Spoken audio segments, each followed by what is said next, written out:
mwotwidondora. Murakoze cyane. Amazina yanje yitwa Ngabire Jo Thibaut, sanzwe ndumwungere muririmbyi, korana mu ishengero rya Trinity Tabernacle Church hani Bujumbura mu Kibenga. Nkaba newe iteka ryo kuba hano muri kino kiganiro. Murakoze cyane. Umwungere en plus muri n'umurongozi w'umugwi witwa gute? Ndi umurongozi w'umugwi witwa Trinity Worship Ministry, umugwi w'abaririmbyi bafasha mu mwanya wo guhimbaza no gutazira Imana muri iryo shengero nyanje ya Trinity Tabernacle Church. Yego. Umugwi watanguranye n'ishengero canke watanguye mu nyuma? Umugwi watanguranye n'ishengero, ishengero ryatanguye mu 2007 n'umumissionnaire aje ava mu Uganda, rero kugeza n'ubu unye yacabandanya ayo no musirongowe n'umwungere yitwa Pastor Dieudonné Nduwimana. Ego rero tukaba turi musi y'uburongozi bw'uyo mwungere. Turi ngaha kugira tuvugane ku ndirimbo umugwi wanyu uherutse gusohora, mbega mwotubwira amazina yazo hamwe n'ubutumwa buri muri zo? Murakoze cyane. Indirimbo tumaze gusohora indirimbo zishika zibiri. Ya mbere yitwa Nshaka kukumenya, ya kabiri yitwa Akanwa kanje. Ya mbere Nshaka kukumenya harimo ubutumwa, ni nk'isengesho natewe teke nije nayanditse, nabifise umutima wifuza kumenya Imana. Rero nca ndavuga ati reka tuyisohore kugira ifasha abantu kugira ngo bashobore kwisengeramwo, kugira ngo ibahezagire bamenye Imana, Imana ibihishurira. Ya kabiri nayo yitwa Akanwa kanje, isanzwe ivuga amashimwe. Wayanditse n'umwe ari mu mugwi, yariko araca mu bihe bitoroshe ku kazi, hari ibyo byari byamutakaranye, ariko guhitamo kwidodomba ivyo bihe ariko aracamo cavuga atoya Akanwa kanje gategerezwa kuduza ishimwe imbere y'Imana yawe.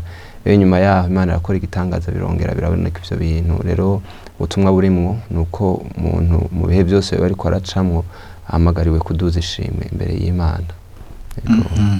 Ndashaka kubabaza mbega imigambi ya kazoza turi mu mwaka wa 2025 yobera iyihe mu mugwi? Imigambi dufise nuko muri uwo mutima nyene wo kubana n'Imana abarongozi badutoje, Imana yagiye iraduhezagiza iduha izo ndirimbo biciye muri inspiration, gusoma ijambo ry'Imana, kubana n'Imana. Rero hariho izo dufise zitari nkenya, rero twifuza kuzogenda turazishira habona, birenze yuko mu rushengero dusanzwe tuzikoresha mu myanya yo guhimbaza no gutazira Imana, ariko n'abandi nabo nyene umubiri wa Kristo yaba mu Burundi mbese no hanze, uko ntidufise mu Kirundi gusa, haize mu Congereza. Turifuza yuko tuzozishira habona kugira dushobore gufasha abantu benshi. Rero no mwaka utarahera bikunze tuzoshobora gushira habona ikindi gikorwa, n'indi myaka iri imbere tuzogenda turabikora uko Imana izogenda iradushobotsa. Turi mu kiganiro kwisava, ndashaka mugire akajambo mushikiriza abantu bari kwarakurikirana kino kiganiro, na cane munongere ko ingene bashobora kubandanya baraba izo ndirimbo. Murakoze cyane gose.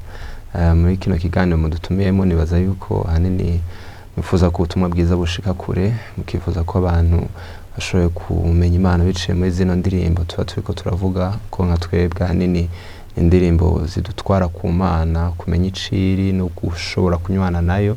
Rero abantu noshobora kubatumirira kugenda kuri platform y'uno mugwi yitwa Trinity Worship Ministry, pardon.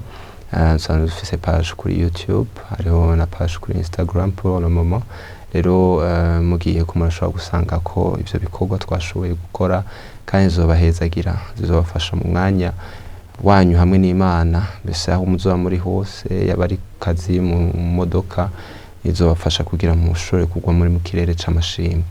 Ego murakoze cyane. Murakoze namwe. Murakoze.